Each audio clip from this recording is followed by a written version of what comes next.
Okay, so good morning, everybody. My name is Marta Múgica. By this time, you probably have watched me through some videos in this Enable project. And today we are here together at the same time. Thank you for joining us. We will talk about a little bit more about governance through some specific experience, particularly thanks to Stefano Santi, to whom I will introduce you right now. The idea is to for Stefano to talk about more or less 45 minutes, something like that, and then we will have some time to discuss, for you to make questions to Stefano. All your experience, we can use this time during the webinar to discuss a little bit more. So Stefano Santi has always been very active promoting cooperation. Stefano was director of the Julian Prealps Nature Park in Italy and coordinator of the transboundary program with the Triglav National Park in Slovenia. He's currently co-chair of the Europark Transboundary Cooperation Task Force of the Federation. So he has experience not only in a specific territory between Italy and Slovenia, but also this overview of other situations in Europe. These two parks that I mentioned were also the first transboundary area to be part of the European Charter for Sustainable Tourism. Stefano is also a strong supporter of youth involvement, a topic that is crucial for us, that we are getting older. We really want to have new people always involved and active. So in fact, Stefano contributed to set up the Youth Advisory Council in the Julian Prealps. So many other experience from Stefano, but this to specific information that I wanted to share with you. So we are very grateful to have Stefano with us today, sharing his professional and personal experience, reflections, and lessons learned. So I'm sure your talk, Stefano, will provide us with many interesting food for thought for improving the governance in our work, in your protected areas, and in general in our work, in our institutions. So thank you, Stefano, and thank you all for being here. The floor is yours, Stefano. Thank you. Thank you, Marta. I hope to be effective in my presentation. Buongiorno a tutti. Good morning, everybody. And thanks for inviting me. As Marta mentioned before, I will develop my presentation concerning transboundary issues mainly. And first of all, I will explain you what is the meaning of our experience in Prealpi Giulia and Triglav National Park concerning our cooperation and how governance of this process and also of the area has a central meaning for the effectiveness of this cooperation. I prepared a presentation, so now I share my screen.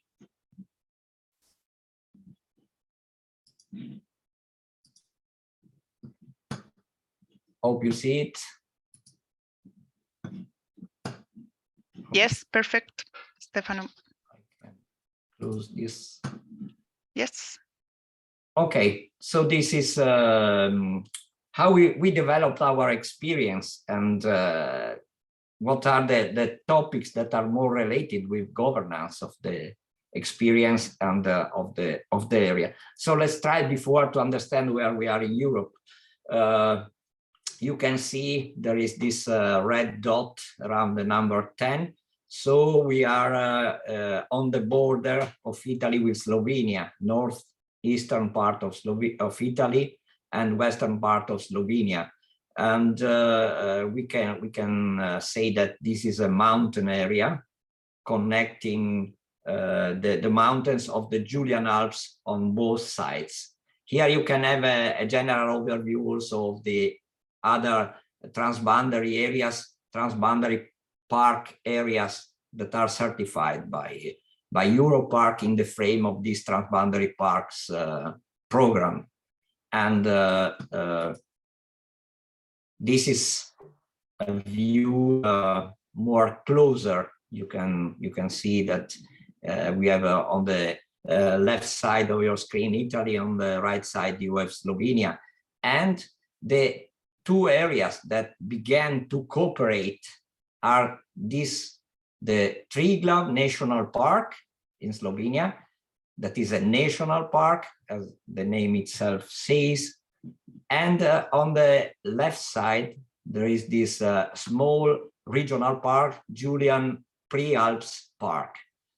So from this picture, you can already see that there is only a small contact area between the two parks, and we will face also this topic about how you can create an interaction, a physical interaction between the two areas.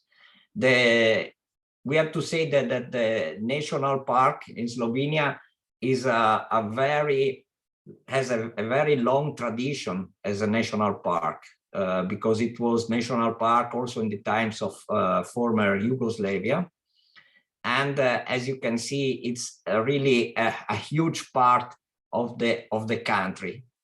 While the regional park in Italy was established in 1996, while the other park was already existing since the beginning of last century. And it was created after a long period of, let's say, conflicts in the area, especially with the hunters, because in the protected areas in Italy, you cannot hunt, both in the national one and in the regional one. So when this park was created, there was let's say a bit of curiosity on the Slovenian side.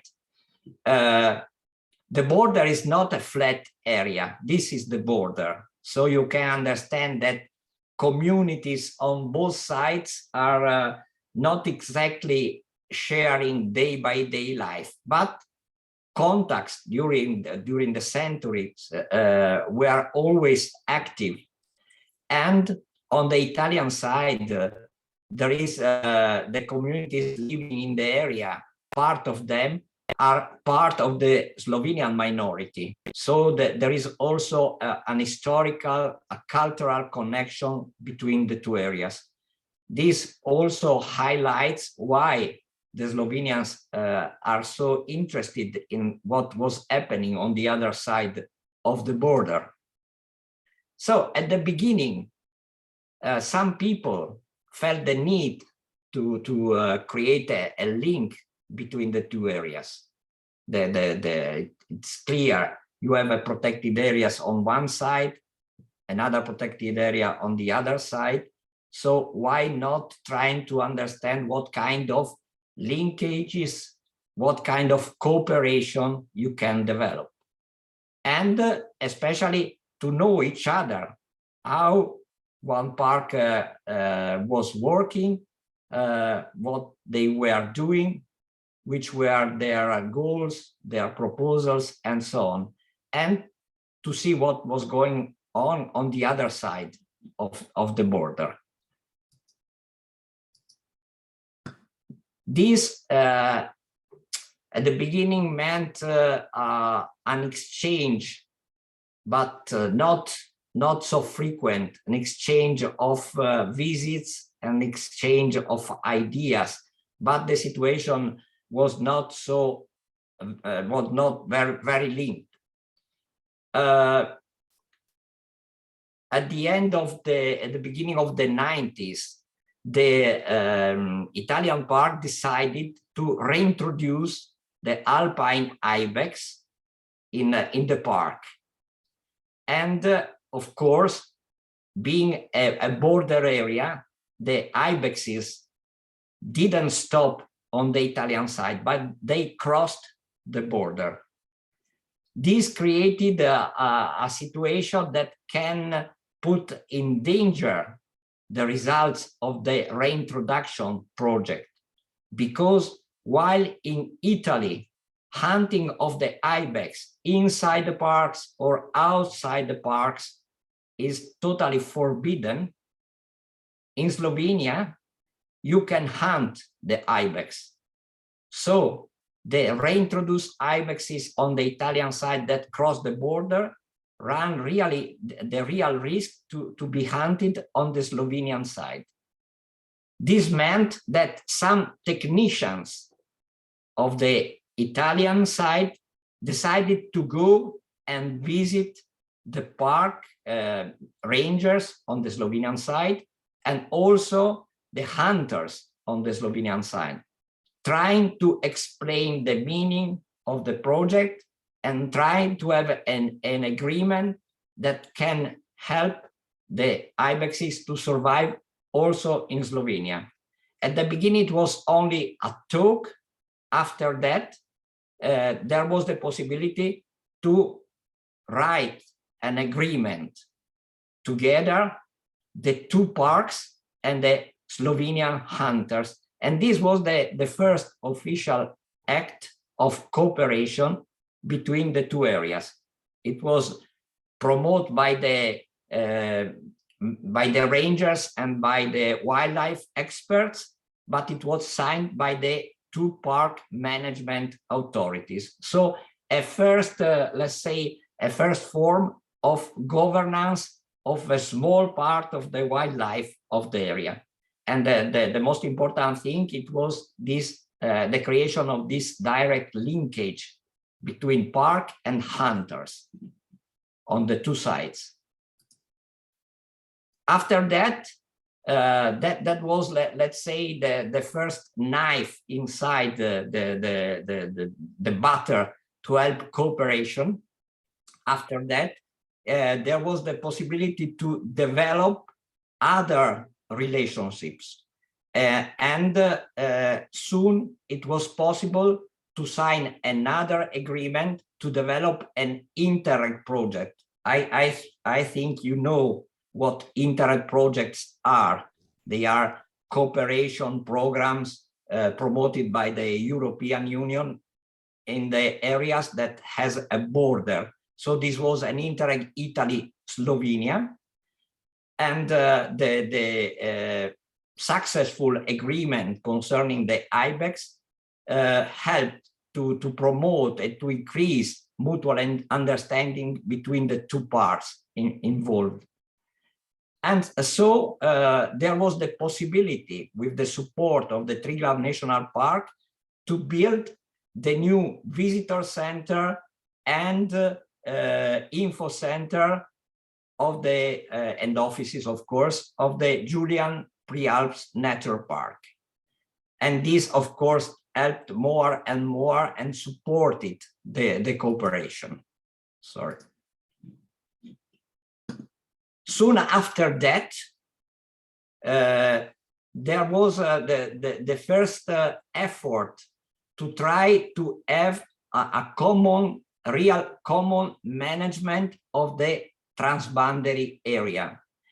And it was chosen a special area where the highest peak of the area is. This highest peak is the Kanin mountain, where not only the two protected areas have the possibility to have a physical contact, but also there are two Natura 2000 areas on both sides, and they are in strict contact.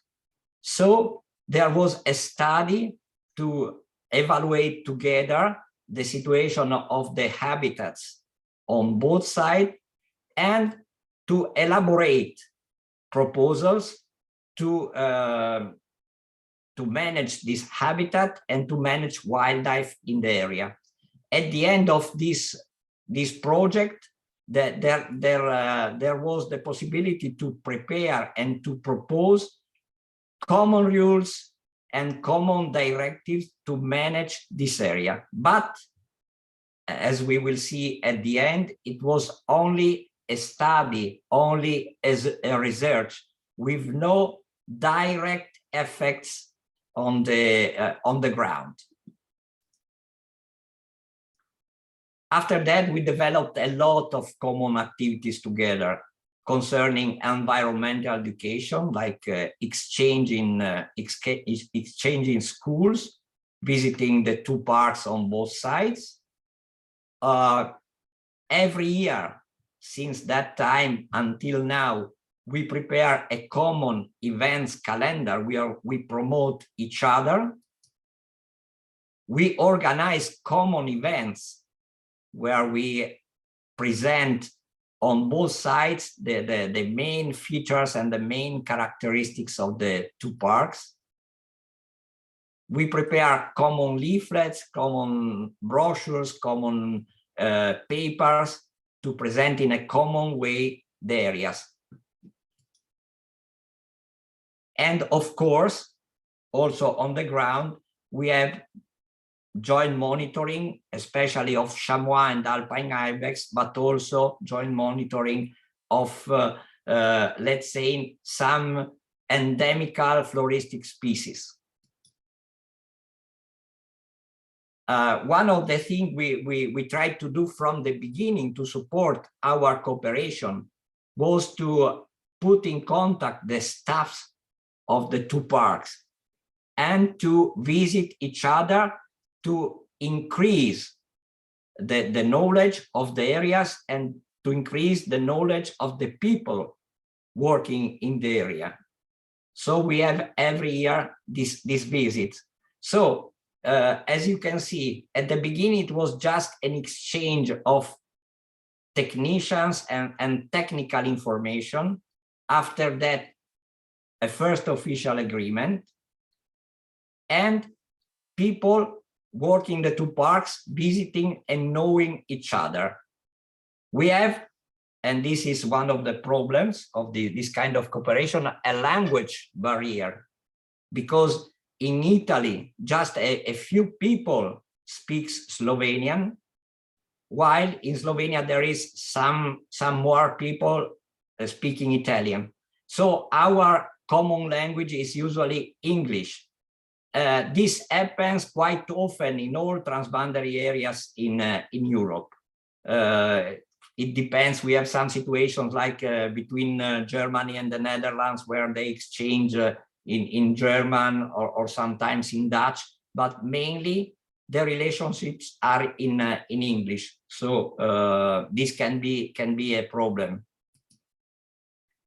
Okay, at the end of this first part of our common work, in 2009, we obtained the certification as transboundary protected area under the frame of Transboundary Parks program of Europark. And it was very, very important to make our relation stronger and stronger. But as you can see in the picture, there wasn't a real balanced situation, because the Italian park is very tiny, very little if you compare it with the Slovenian park.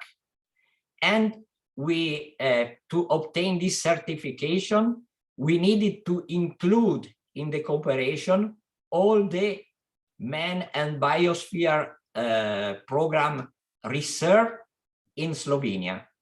So we have here about 100 square kilometers, while here we have 800 square kilometers, and all the UNESCO area is larger. But another recommendation to obtain this certification was you have to prepare a common vision. You don't need just a general agreement where you want to cooperate, but you need to have a common vision for the area, for the conservation and for the sustainable development of the area. And of course, we did it. But the most important thing is that we already shared biodiversity, landscape, challenges, but we had to share also goals through a common path of the two protected areas. But until that moment, who were the persons that decided on the management of the transboundary activities? Who had in the hands the power to decide what to do and how to do it? Yeah, in the frame of this preparation of a common vision, since the beginning, a transboundary management group was established and operates. This group was composed and is still composed by the two directors of the parks and two members, at least two members of the staff as focal points. What you can see here is that there aren't, let's say, politicians. There aren't for example, the presidents of the parks. It's mainly a technical management group. But the situation also here on the two sides is a bit different. It means that in Slovenia, usually the directors of the national park are more powerful than a director on the Italian side of a regional park. On the Italian side, you have to refer mainly to the presidents, while on the Slovenian side, the person of the president is less important than in Italy. So you have a sort of legislative gap, and in the transboundary areas, this can happen, let's say, several times. Of course, all the decisions must be taken inside this general common vision, and they usually are reported to the Parks Board. That, as you can see at the beginning of cooperation, these boards were not so much involved in the cooperation. After that, another step was to be able to have a common European Charter for Sustainable Development for all the area, not only on one side and on the other side, and then putting together, but to build it in a transboundary way. It was quite a long process, quite a complicated one, because as I mentioned before, there are language barriers.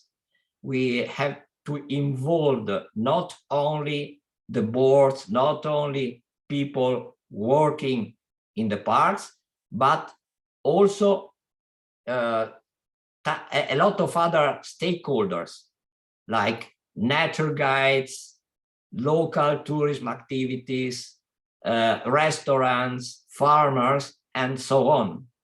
So this path was a bit longer. Everyone, we choose to do it in this way. Everyone on his side contacted the local stakeholders. They presented the goal to have this European Charter together with the other part, the Italian and the Slovenian part. And after that, at the end of all this first part of the process, we went together to have a transboundary common forum where to compare the results of the stakeholders meeting on the two sides of the border and to prepare a common action plan. Now we obtained the charter in 2016, and we have 2 years ago already a re-evaluation, and we are still going on with this process.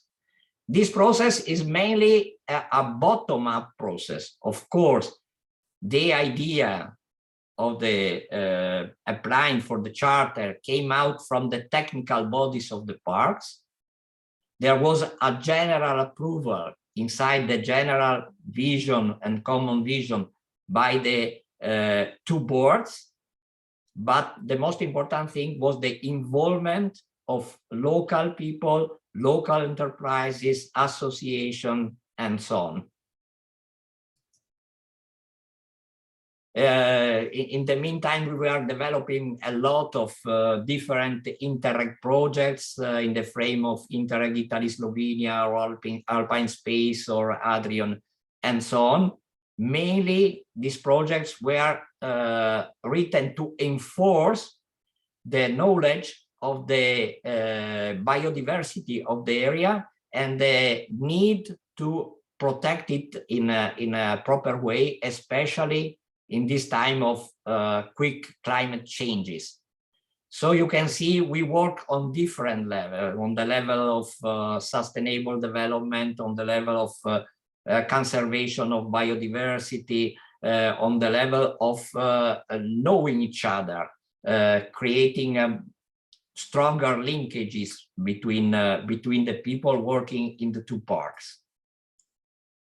And before the new re-evaluation as transboundary parks, every 5 years you need to be re-evaluated. We have at least one verifier also in the group that is following this presentation. Before the new re-evaluation, we decided for the first time to have a meeting of the boards, as it was just one board. And this was a choice we made because we wanted to enforce also the linkage between the institutional level. We want that every member of the boards has to be very aware of the importance of this relationship, this cooperation, and can push the cooperation also inside the local administration or institution where these persons normally operate.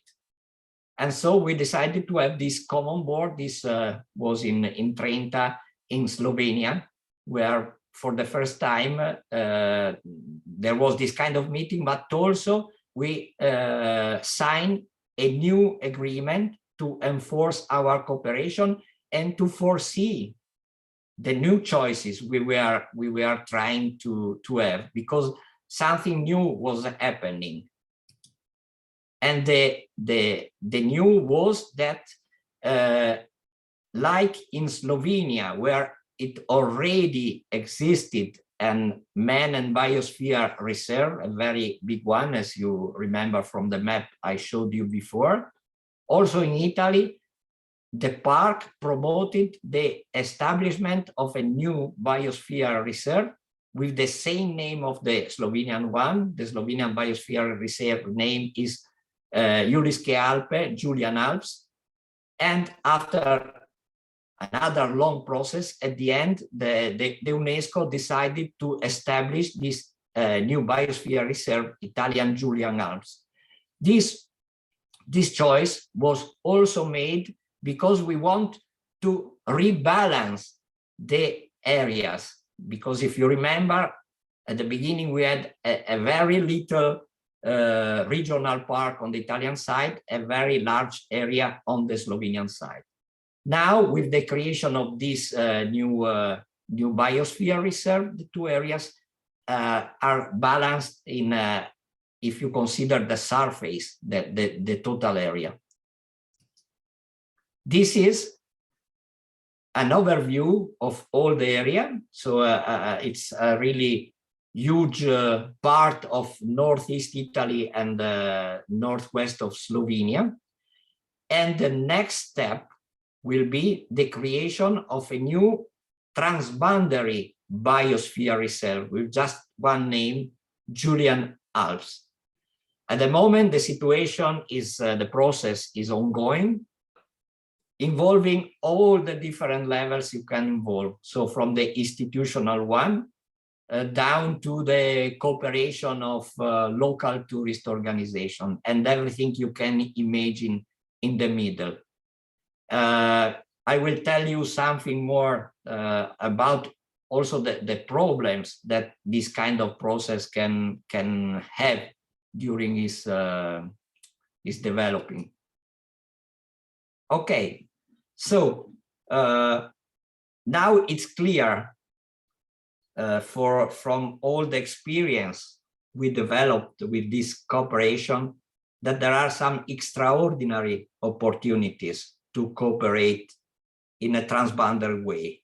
Here just are summarized some of them. I think that the most important ones.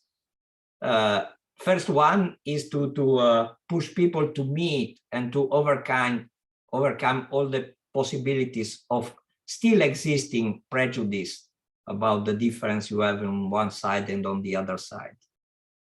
And another one is you can connect it with the motto of the Transboundary Parks program, that is, nature knows no borders, because only cooperating in a transboundary way, you have the possibility to overcome these political and administrative boundaries and to have a new vision to support the biodiversity and sustainable development connected with biodiversity.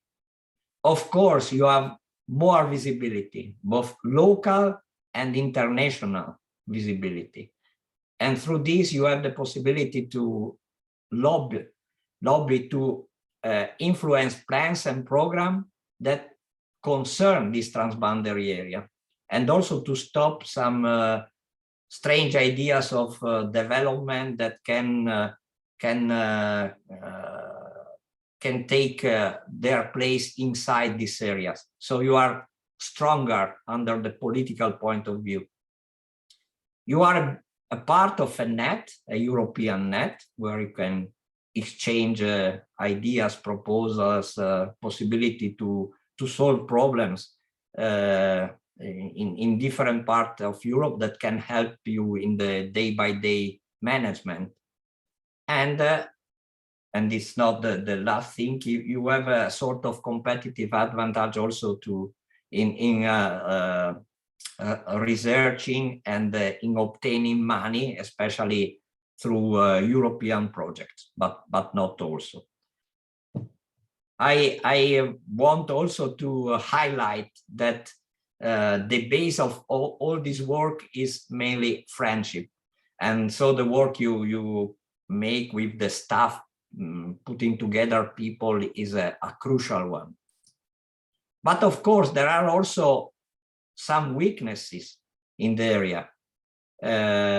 Some are specific from the area, some you can spread all around the transboundary, different transboundary protected areas. In our situation, as I told you from the beginning, the Italian park is a regional park, while the Slovenian one is national.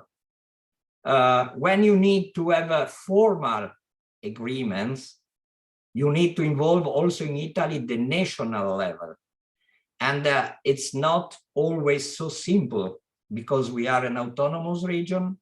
Usually all decisions are taken at quite a local level, and we have no strict relation with the Ministry of Environment. So this can create situation where it's more difficult a connection to take an important decision first, and second one is that you need very much to push people from the ministries to take care about the decision you want that has to be taken to push on this cooperation. Here, one of the persons participating to your group is my former colleague Alessandro Benzoni, and he recently faced this kind of problems, just to try to make a sort of preliminary agreement between the two parks to push this new relation, this new proposal of a transboundary biosphere reserve, and involving Italian ministry was very, very complicated. Second weakness is that the council of the park, the boards of the parks, are involved in the cooperation, but not all local administrators are, not, let's say, the mayors of the municipalities. So they don't they don't look at this cooperation as a real opportunity for the area. It's not a priority for them. Still, the feeling of cross-border belonging on the two sides of the large part of the population is quite low. Let's say that this cross-border feeling is mainly for the people who works in the park, some administrators, and some of the stakeholders that somehow are involved in this process concerning the European Charter of Sustainable Tourism. But it's not spread around like it's like we hope, because it's something that they still see like to be different from and not so important for their day-by-day life. And another topic that can be problematic is the development of tourism in the two areas is radically different. While in Slovenia you have really high numbers of tourists every year, especially during summertime. In Italy, tourism is not so well developed, and so when you talk about tourism, the needs of the whole area are really different from one side to the other. And concerning the formal acts of governance, we have to say that up to date, no one official act having legal value has been signed between the institution of the two countries. We have agreements, we have common vision, we have letters of intent, but under the legal point of view, there is no official act, and this can be a real an element of weakness. So, what is my dream? My dream is that for the Canine area, as I showed you before, this area on the border where the highest mountain of the range on the border has its place, can have just one management of the Natura 2000 areas that are on both sides and that are connected on the border. That means one management plan. Now we have two different ones. One management group, just one group that takes decision, and so on. This could be a real opportunity for the area, but also, let's say, a pilot action for all the European Union, because it does not sense that only because you have a political border, the nature, the landscape, the communities that are working in this area or operating in this area has to have two different parts where to relate, two different management bodies, two different management plans, and so on. This will be really, this is a challenge, but also a great opportunity for the area and for the biodiversity of the area. This is all for now. So thanks for your kind attention. I wait your questions, and thank you very much again for inviting me. Grazie mille, Stefano. Thank you very much. It was really very interesting. I think you have covered most, if not all, the aspects that we have been reviewing about governance through a specific experience that can help us to discuss about the opportunities, the difficulties. So you have talked about the role of different stakeholders, from the local people, the feelings of the people, the identities, the opportunities to work together, the role of the technicians, which is, I think, key.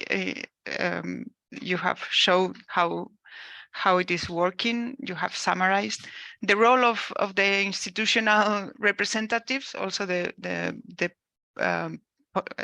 political support, and also you have mentioned different specific tools to really make real this cooperation, the importance of the charter, which is something that probably it will be discussed also in this course, and also the different Interreg projects. So the need and the opportunity to work on a specific problems that make this cooperation real, to cover common problems and to reach this common vision. So really very interesting. So let's take the opportunity that we are all together today to raise questions and reflections. I see a hand from Mark Garriga. Go Hello. ahead. Hello, Hello, everybody. Hello. Stefano. Nice to meet you again. Well, as you know, we are also working as a transboundary park. We don't have the level of this, but well, we are working on that between Andorra, France, and Spain. But I am very interested, and you say that you have like a common board. This common board is doing meetings every year together, or it just was once time?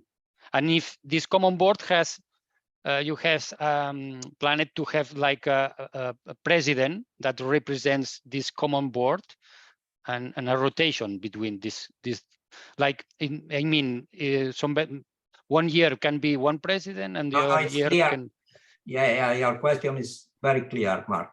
So at the moment we met, I say we, but Alessandro should say we, because I'm not anymore working the park, but doesn't matter. They met with the board just twice. And it was like to be occasionally, but in the vision, this meeting should be regularly, at least once in a year. And there is no rotation of the president, but the president of the board, or the, let's say, the person who leads the board. But when you are in Slovenia, usually the lead is the Slovenian president of the board, and when you're in Italy, it's the Italian one. Okay. But in the vision, there is the idea to push to have regular meetings. Yeah, once per year is quite good. So I think it will work very well. Okay, the real engine of the cooperation is this working group where the director are, and at least 2 focal points, one for each side. Okay. Thank you. Thank you very much. Alex, I see your hand. Yeah, hello. I just wanted to shortly comment also on Mark's question. Like, as we have here in ENA, the Pacific ENA transboundary, or it used to be trilateral park area. And I'm not myself there a member, or I'm not actively working there, but my colleagues are there working, and this is already having, I think, over 20 years history of cooperation. And that is in the fact like that there's a kind of a steering group, and there's annual meetings, and then there is a kind of a action plan made, what kind of things are coming up or could be implemented, and what kind of common projects could be created. And now at the moment, like last year, for example, we started a pilot that we have some staff exchange. So it has formed onto a very regular basis, and it seems to be very well working like that. Yes, that experience is very well developed. Now, you know, they have some problems with the Russian border, of course. So it's like to be suspended. But they did really a great job. They are a good practice for all the transboundary network. And but mainly when you have the transboundary area certified by Europark, you have this, you should have an action plan and a common vision and also some, let's say, common management groups of the cooperation, the transboundary cooperation working. It's like a standard you must have. But at the same time, I think it should be clear that this can be different from one area to the other, because there are different situations, first of all. And second thing is that it's not always easy to really understand how deep is the cooperation in the area. That means you can have good cooperation only at a certain levels without involving really too much people living there, or also involving people. I think that the most successful one is the one involving local people, because it gives you the opportunity to develop also in the future.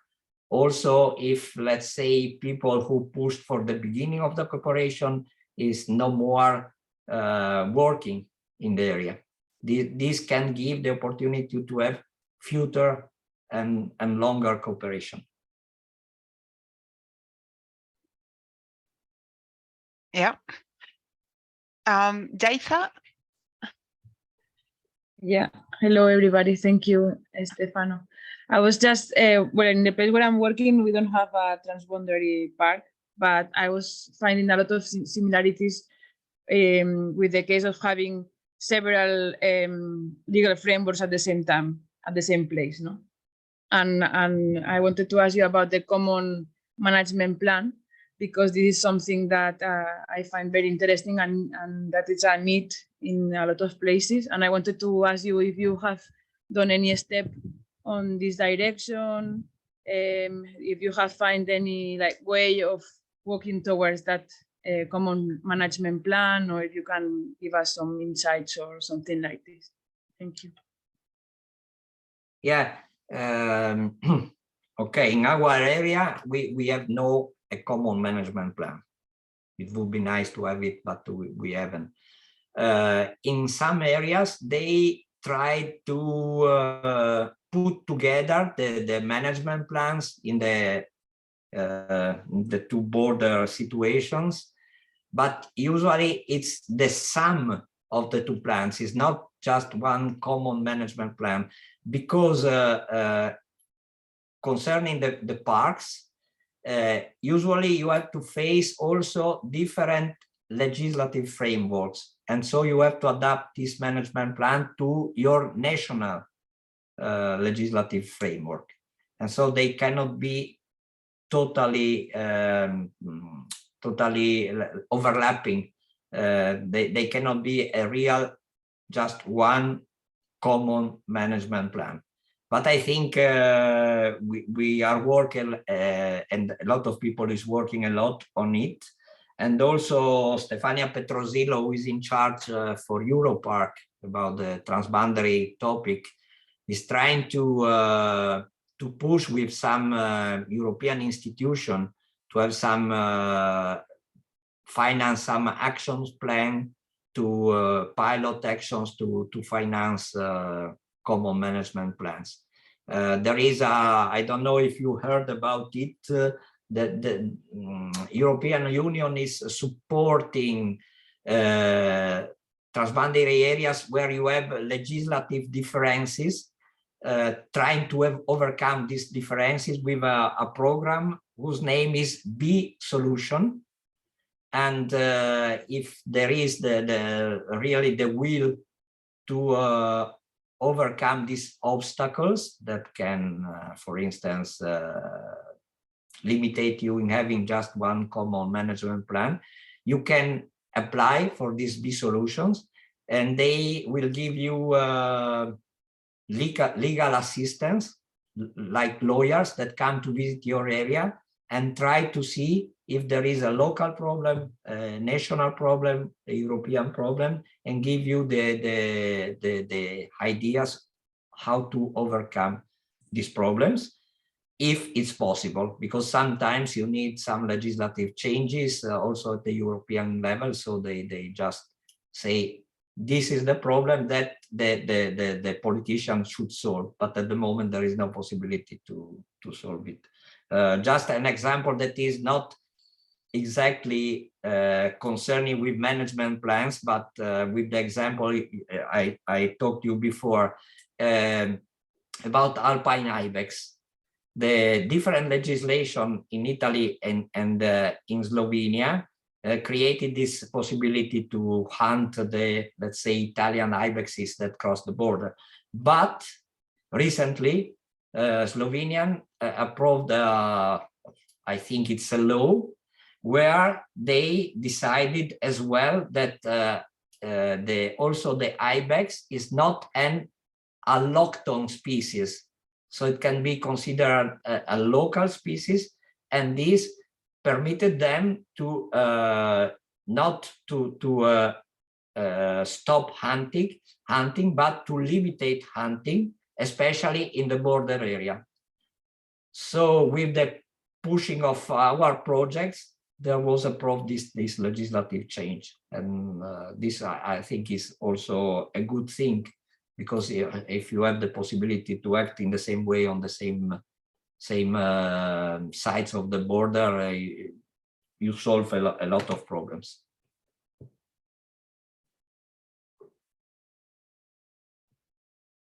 Thank you, Stefano. I see. Okay.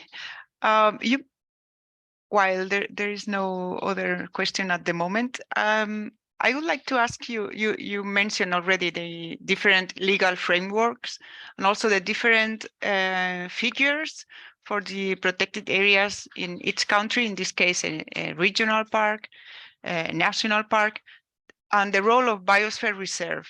I would like to ask you, well, you already mentioned the opportunities, probably because of this transboundary agreement, to think about the possibility of creating or enlarging or even creating a new transboundary biosphere reserve. My question is, to overcome also the difficulties of the different legal frameworks, to have this international recognition. It seems to be a good solution in the sense of having the same, let's say, label. It could be the biosphere reserves, also the transboundary park as a label given by the federation. So also the importance of the legal label, but also just to have a unique or a common umbrella recognized by an international organization. So what do you think about these legal questions and the role of biosphere reserves? Yes, I think that all these brands, like the Transboundary Parks Program or the UNESCO brand for the Man and Biosphere Program, are very important to create a stronger linkage between the two areas. They are tools, they are a part of the process, but they they don't solve the legal differences between the states. So it's a way to push who can decide to overcome these legal differences, but they are not exactly the solution. They are part of the solution. They are part of the process to arrive to a solution, but they are not, of course, the solution. So what we have to do is to use in the proper way all these tools we have, and try to understand also through pilot action that common management is possible. But at the end is the let's say the local policy or the national policy that has to help you in finding the solution for legal obstacles.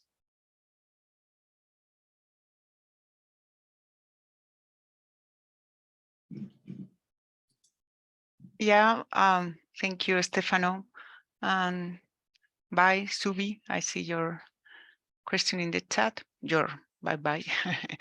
Yeah, we are all in this virtual world with a lot of meetings at the same time.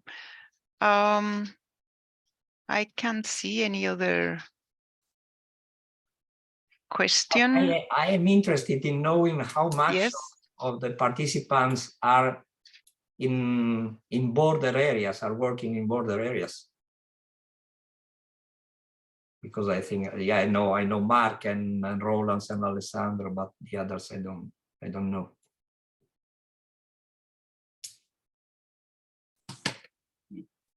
Alex, yeah.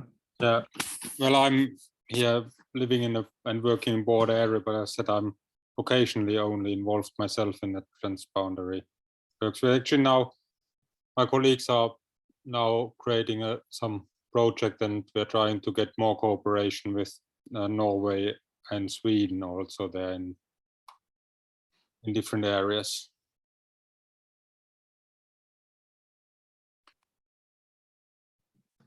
And Lydia? And Caroline? Caroline? Which one? I saw first Caroline, yeah. Okay. Sorry.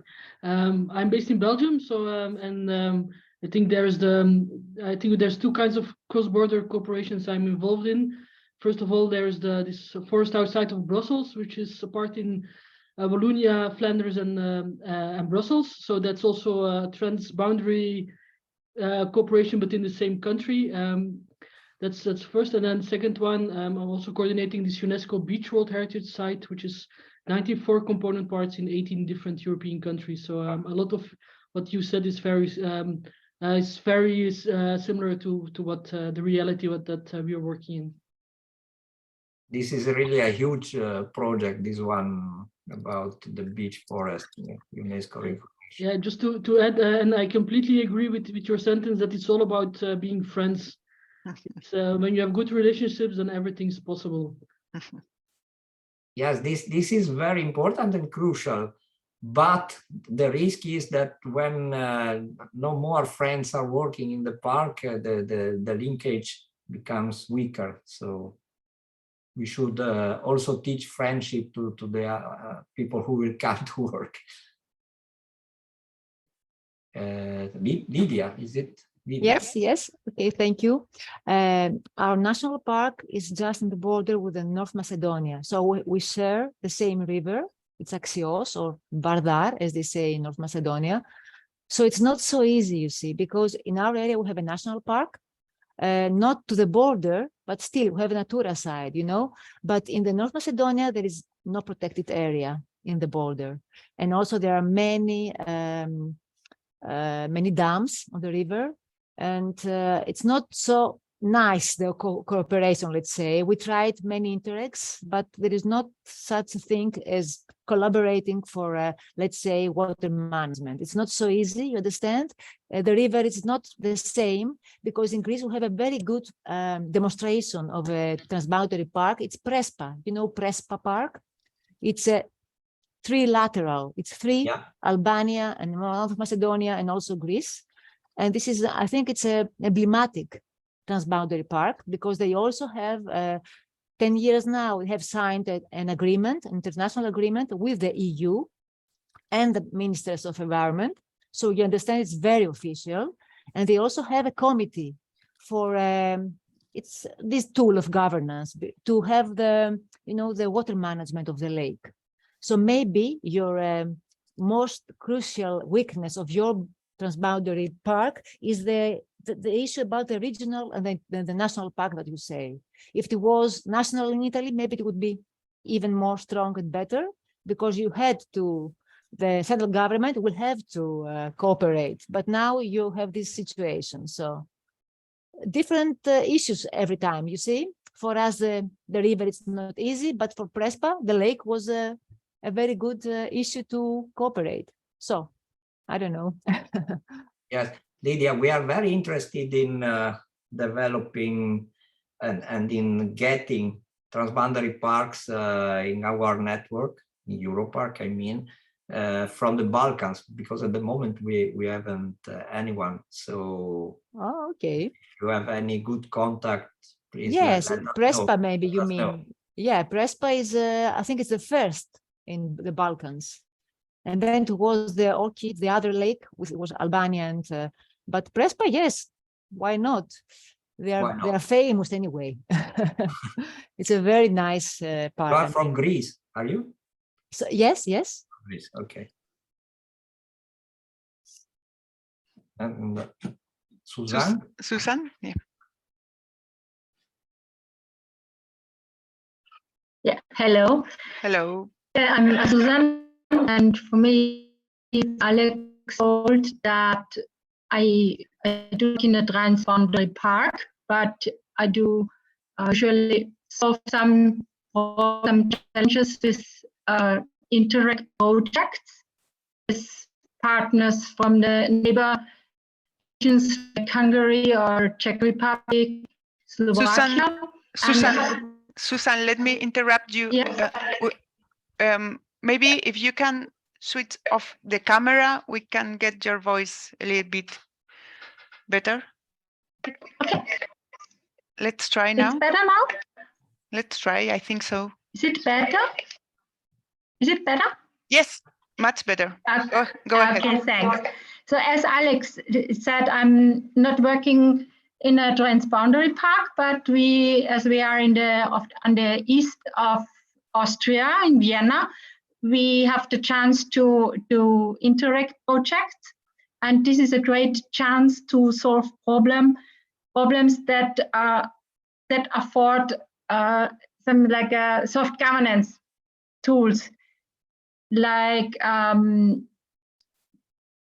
processes with a lot of experts, with a lot of stakeholders to get new ideas, new innovative solutions to common or specific challenges where there otherwise would not be any chance to finance it or to get the audience which is broad enough. So I think this is very, very important chance to use the transnational projects and funding for challenges, even though we are not working in a transboundary park. I think this is really a very good opportunity, and it also broadens the perspective, the point of views, and in the other countries, perhaps the other experts, they have different perspectives, and so I think the common solutions are on a broader basis and can push the ideas on a higher, I think, level.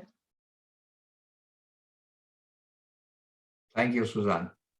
One thing that I would like to highlight is that when you have this kind of cooperation, I mean transboundary cooperation, at the beginning, somebody has to push it to make the activation process. But when it comes at a more mature level, all the different parts that were also very well mentioned by Marta before, has to run with the same, let's say, the same speed. It doesn't work if the staff cooperates and the institution, the board doesn't know anything about this cooperation, or if you lose the involvement of the stakeholders.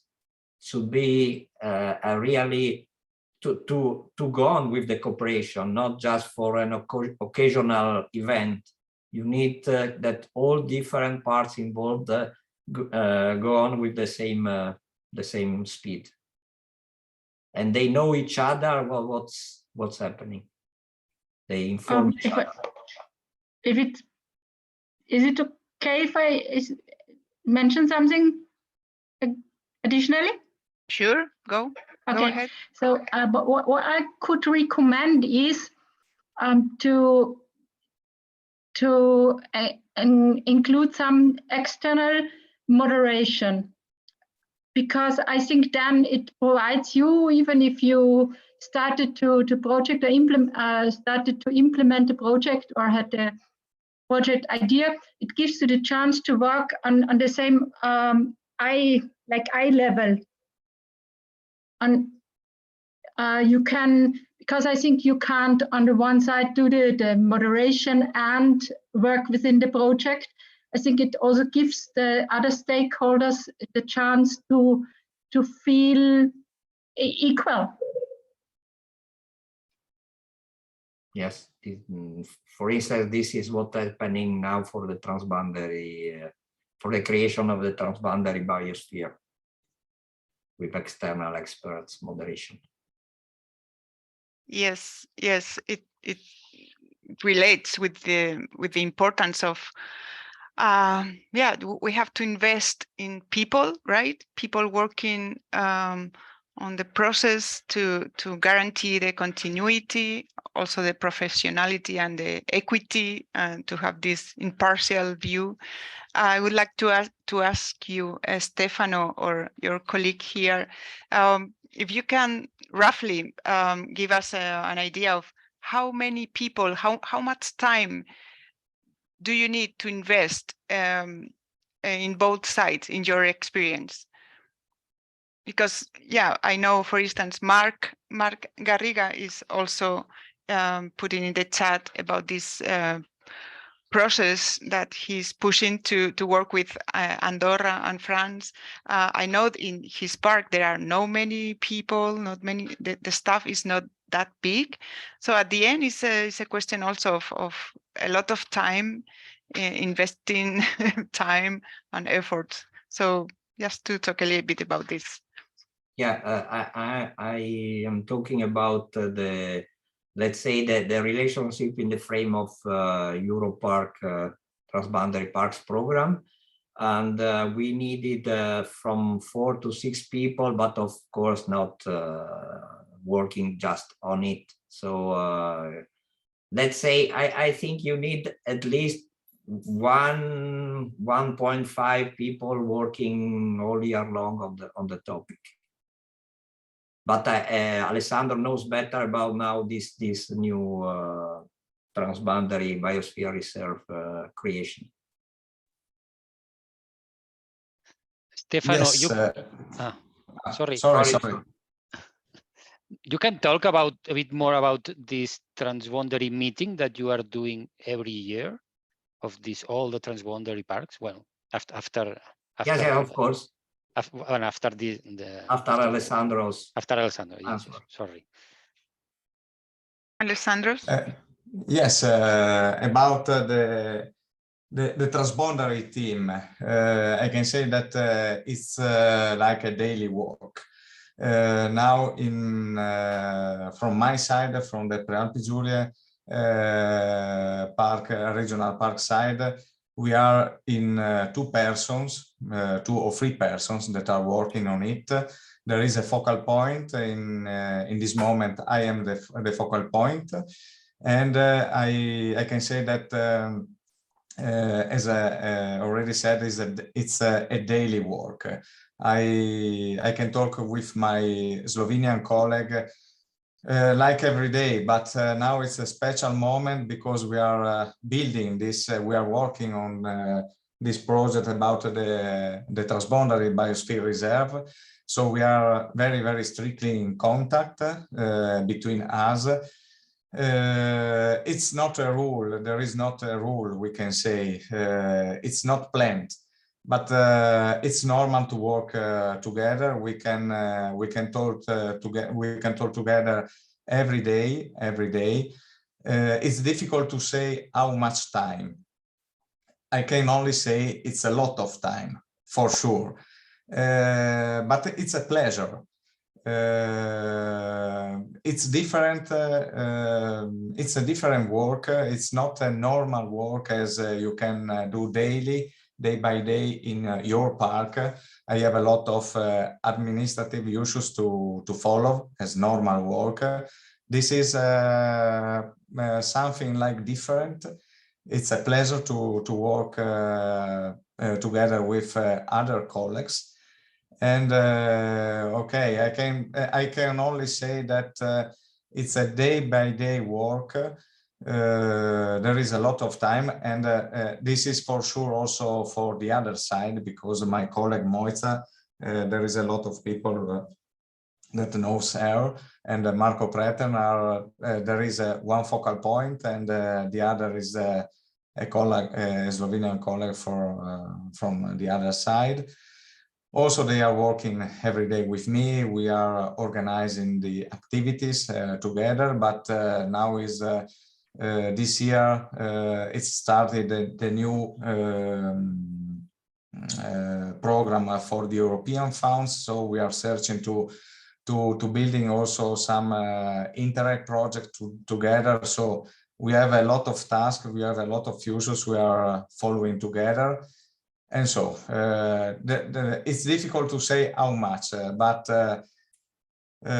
for sure 3 or 4 days by month are dedicated to the transboundary issues. I don't know if I answered. Thank you. Yeah. To the question. Clear. Yeah. We have a minimum of I think it's important also to have these figures more or less, also to convince our institutions of the importance of the efforts that we need to really carry out this kind of activity that is not once in a while, as you say, but this is a long-term project, a long-term program, as they are the protected areas. They are legally designated, but this is hopefully forever. This is part of the territory. This is part of the people. It should be part of the higher levels of the political agendas if we are able to show the benefits of our work for the society. So that means also to have resources. We are always so happy to work in these nice parks that sometimes is not so visible for others, that it really needs resources. So we have to remind ourselves once in a while about the resources we really need. And there was an answer for Mark. Europark every year organizes a transboundary parks meeting in a transboundary area, and it's a 3-day program where you visit the area and you meet there all the other members of the network. Usually there is a main topic that you discuss, and you can exchange experiences and know best practice from other transboundary areas. And this year it will be on from the 20th up to the 23rd of June in Maas-Schwalm-Nette area, that is in the Netherlands and on the border with Germany. And so there is the opportunity to come there and to know better what's going on in the network, and how many projects are developed on transboundary issues inside the network. So all of you that are interested to know better about this are invited. Soon you will find all the information on the Europark website, where you can have an overview of all the former editions of this meeting.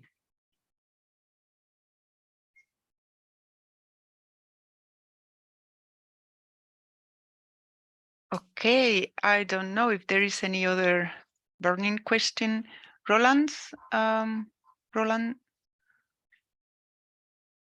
if you want to say what you are writing in the chat, and then okay, yeah, Roland. I just wrote that we were supposed to start a cooperation with Russian officials just last year, in the beginning of the year, as there are few invasive alien species that are really harmful in marine ecosystems, and those species are Japanese rose that takes over sandy beaches, and then there are American mink and raccoon dog that predate heavily on marine birds.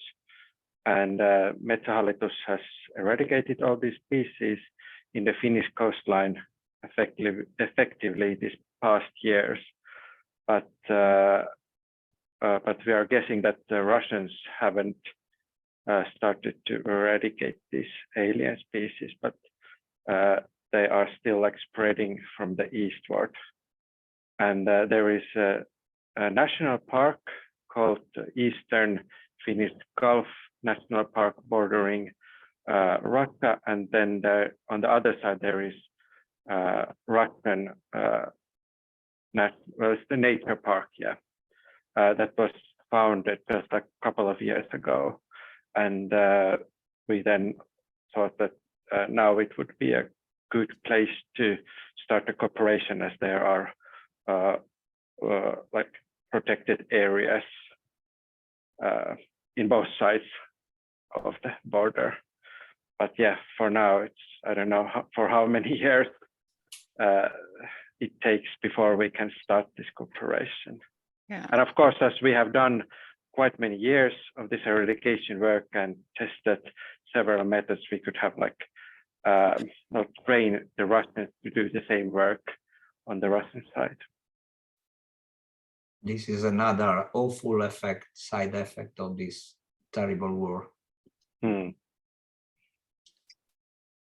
Yeah, again, nature is reminding us that we are all part of the same planet. And it's interesting, this conversation today with Stefano, because this transboundary cooperation, yeah, the concept of borders, sometimes the borders many times are administrative, sometimes are only mental borders. Of course, there are limitations because of the different policies, but I think we can get a lot of good practices and inspiration in this kind of cooperation work. It doesn't matter if we are not working in a transboundary protected area, because at the end we have borders at different scales, right?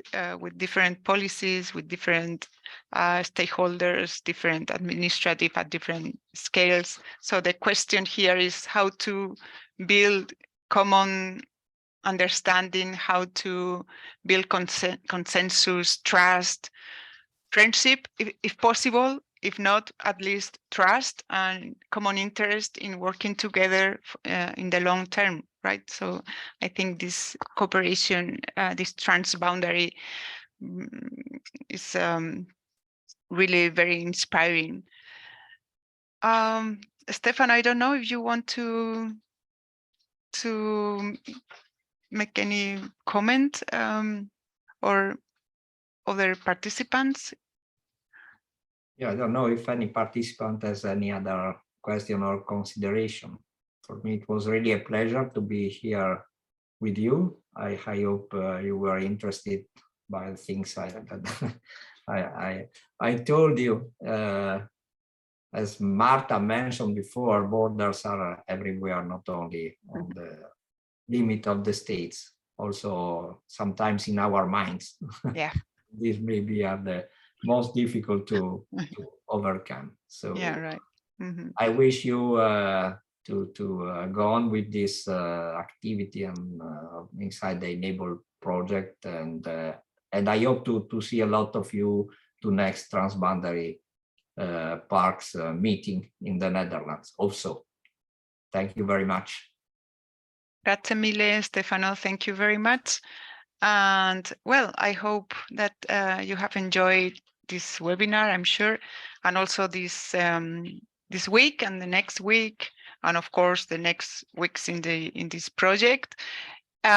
You know, where are we? Any questions, suggestions, whatever you have, you know how to contact us. So thank you very much.